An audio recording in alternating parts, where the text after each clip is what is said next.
21 years I served in government roles in various positions, and I saw so much and I experienced so much. And this is why I take politics, policy, legislation, leadership. That's why I take it so seriously. It literally, to me, and I've experienced it firsthand many times, it's a life or death proposition. So when I advocate or talk about leadership, for me, it's not a best practice. It's not a you should do this kind of thing. It's a life or death thing to me because I've experienced it. And that's why I take it so seriously and I'm so passionate about it. So that's why I really want to get into the assassination attempt of former President Donald J. Trump on July 13, 2024. I love this country. I'm passionate about the United States of America. I think we have a lot of issues here and a lot of challenges right now, and we have to fight through them. But I also think our virtue and moral potential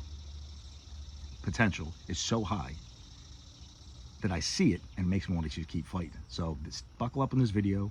I'm going to get into politics, something I've kind of avoided because I am in business and I always want to, try my best not to offend people on purpose, but I think we're past those times. So I'm going to share my personal views. You're really going to get a little inside view of not only me, but what my views on politics in the United States of America in this crazy time that we're in. The crises that we face are some of the biggest of our times, and I think we can get at it by working together, but it's going to take some strong leadership and people that really have a focus on creating positive culture and change culture. So I'm an American that likes change, and I love Americans and I love people. So buckle up, stay tuned. Thanks for watching. I wrote a book called The Holy Trinity of Successful and Healthy Police Organizations, Improving Leadership, Culture, and Wellness. American policing is at a crisis right now, and the American military is not too far behind. Recruitment and retention is at an all-time crisis mode, and I believe the answer to that is through our organizational cultures. By fixing and repairing from within, just like we would do in our families and our homes. Cops and soldiers are not showing up like they used to. The cultures in our military organizations, police agencies, they are not well. So I ask you to join me on this movement, buy it for a friend, read it, and learn something about organizational culture, leadership, and wellness, and how they all play a role to us bringing cops and soldiers back to restore the ranks.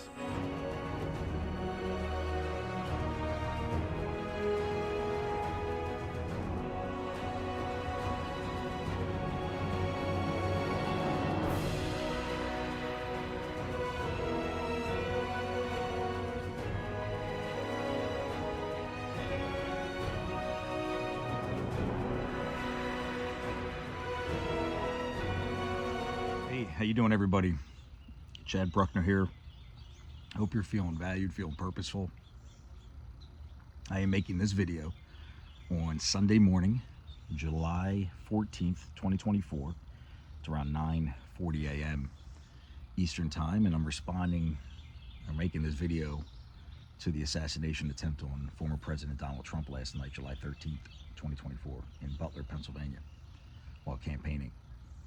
Such a historic event. It's such a incident that kept me up all night. I wanted to make a video and talk about my thoughts and feelings, so I didn't really plan the whole thing out, but I got some post-it notes and notes written down. So let me get into this. The reason I'm making this video, I think it's irresponsible for me not to share my personal feelings on this because of how egregious this event is, because of how much I advocate for service and integrity and safety and keeping the United States and every country safe. But obviously I'm an American citizen, so I speak about America. And so I think for this particular event, even though it's political in nature, and I try to stay out of that even though I'm very political, I felt like it's irresponsible for me not to share my personal thoughts. This is getting too crazy not to share. So we're all human beings, we're all Americans, we're all, at least the ones that live here, 300 million of us, we all ought to be sharing our personal feelings about this. At this point, I think, because my God, we're getting into a crazy scenario. So I want to be a leader and lead by example. So I'll try to keep specific policy stuff out of it, this video, because that really means little to me. But obviously, I think with this video, you're going to see how I feel about where I stand on a lot of issues. But the media has been demonizing Donald Trump for 8 years, it seems like. I have opinions on this, beliefs why. I believe that he represents a lot of discomfort for established parties. It just does. He's an outsider. I don't think that's really tough to debate. He doesn't have any special interest groups to the degree, at least, that seasoned politicians do. Remember, this is their profession. This is how they become viable and sustainable. They take deals and they have allegiances, and we want to think they're always to America, but they're not. And then you have Donald Trump come in as a candidate, right or wrong, disagree with him, and he just wants to kind of be a disruptor and shake up the system. So it makes sense that they don't want him around. You know, he is a threat. He's a threat to the rules we have established, the best practices, the worst practices, whatever this system, this American government system has gotten so bloviated, so big that it is a machine. Man, it is a machine, a deep state, some people call it, and I really believe that too. I served in local government, I served in the military. I got small examples of this that I have no doubt happens at a much larger and bigger level at the federal government. So I absolutely believe in corruption. I believe that government agencies and entities intentionally compartmentalize information to be able to further deceive people. Maybe it's not all sinister. I believe it's some of it in their mind are protecting us from information they think we can't handle, but we're not going to go down the rabbit hole here. But I want to talk about the incident with former President Trump and the assassination attempt, because that's what it was, an assassination attempt. If you see the videos and the pictures in closely now today, I mean, you see the bullet go by his head and a little bit of turn to the side of his head, and he'd be dead right now. That's for sure. If we look at the tactics and the law enforcement response to that, I do have questions. You know, this happened in Pennsylvania, my home state. I was a police officer here, and I'd never judge incidents like this because I've just learned, you don't Monday morning quarterback it. You never know unless you're in the field, unless you're in those events. You know, I've been in combat situations as undercover operations, a law enforcement officer. And until you're in those situations, you really don't know the facts. So it's really important to have conversation, have dialogue, get as much information. I'll tell you this, cops, military, everybody are human beings. I absolutely guarantee mistakes were made yesterday, and that's what they're going to do now.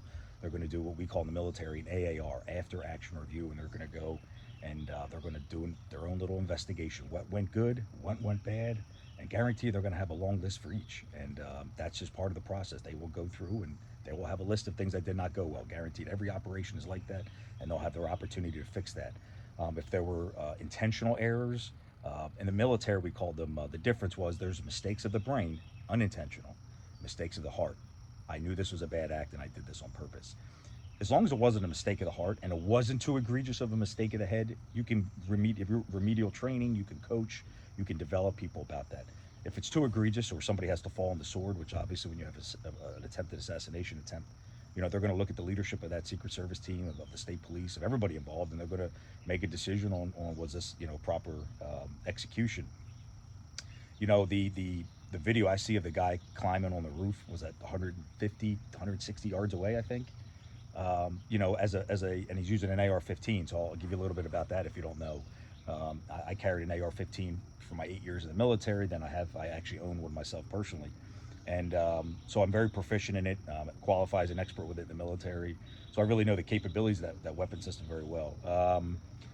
From that distance, 150 yards or whatever, 150, 150, 160, if that's what their reportings be accurate, with that line of sight and that elevated position on top of the barn, which you're actually higher, aiming lower.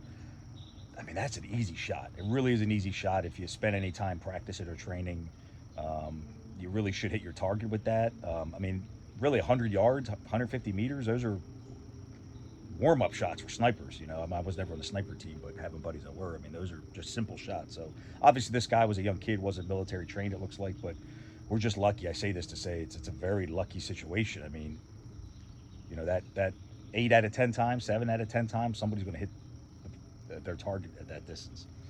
The law enforcement response, you know, why that building wasn't covered, I'm not sure. You know, was the plan deficient? Were they short on personnel? There's a lot of great questions to ask.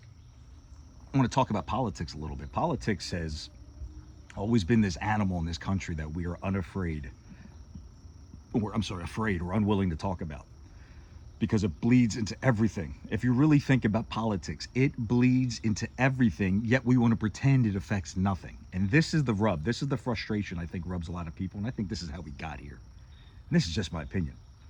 We avoid it so much that the problem has gotten bigger. It's no different than if you have a drug issue or a marital issue. And if you keep avoiding the problem, keep not wanting to talk about it publicly, it only gets worse. And people behind the scenes are doing things. And often it's the people that don't have the best intentions that are working behind the scenes to make it work for them and their situation. And this is where politics, if we can get to a point of not being so uncomfortable and get out and talk about it and be comfortable with the fact that people are going to disagree with us. And that's okay. There's people going to watch this video and be like, oh, Chad's supporting Trump. I know they're going to say that, and that's okay. But it's so much deeper than that, so much more layered than that. Do I agree with everything Trump says? Absolutely not. Absolutely not. So I think we have to really be individual critical thinkers and really start to really dive into the merits. This whole politicization and demonization of Donald Trump that the media done, that the Democrats have done, it's been so harmful and so unhealthy for so many reasons, even for our children to hear all that stuff. They hear it too. The whole thing is a mess. The whole thing is a mess. So we all have to kind of reel it back in. And that's why I'm gonna make this video and just try to provide some inspiration or some guidance for you. If you're out there, you're like, man, I want to talk about this. I don't know how to bring this up. I don't want to be judged, but I recognize this is important stuff to talk about in our society. It absolutely is. And I want to make this video, give you permission. Like, it's okay to talk about this stuff. And you might be judged by it, but this affects our life. This affects everything about us. Politics affects our income. It affects our time off. It affects our future with our family. Why? Because bad policy is negative consequences. Good policy brings rewards. It's all politics. Politics. So we just avoid these things because they're so dirty and messy, when really it drives everything we do. So I hope we can get to a point. I think this is a great reset, a great opportunity to all come together. Let's start talking about this in a public way, which we always avoided in business. We always avoided, because you didn't want to have your paycheck affected, or you didn't want to upset the apple cart. Guess what? I think we're past all that now. I think we're past all that, or we should be past all that. When I bring up politicization and the demonization of Donald Trump, what I really, really get frustrated about, and where I really want to talk about what I think is important too, is authenticity. When you have people running for politics, and this is a great time to talk about this. Like, this gives us this opportunity, this window to really dig into something that's always sit in my soul that I don't ever bring up because I don't want it to affect my business or anything. But this is the truth, right? And when you look at people running for elected office or positions, I really judge and study what they're doing and how they're doing it, not what they're saying. If people are saying we want to unite, but their policies or their actions are actually showing that of division, or creating enemies, or creating friction or conflict intentionally. Conflict's going to happen, but if you create intentionally, that's not unification. And now I really pay attention to it. I actually think most politicians do not want to unite because there's no real success in that. Politics in and of itself, if you want to keep staying in it, you have to reinvent yourself. I imagine you have to be willing to play the long game. And that means not dying on every hill. That means not sticking up for everything you think is right. And I can understand as a game, almost as a system, how you have to operate that way. But for the end user, us, it doesn't work. It doesn't work. So it's not acceptable. We have to find ways to change it. So here's what I ask of you. No matter how old you are, you could be a kid. Because I have a 14-year-old son who's getting into politics. He sees the world, he sees this country, and he's interested in it because he wants to help make a difference. So no matter your age, I challenge you and implore you to shed all your preconceived notions and perspectives. Throw them all out, all the brainwashing, whitewashing, gaslighting, everything that's been done in our lives, all of us, by the media, by the left, by the right, everybody in the world.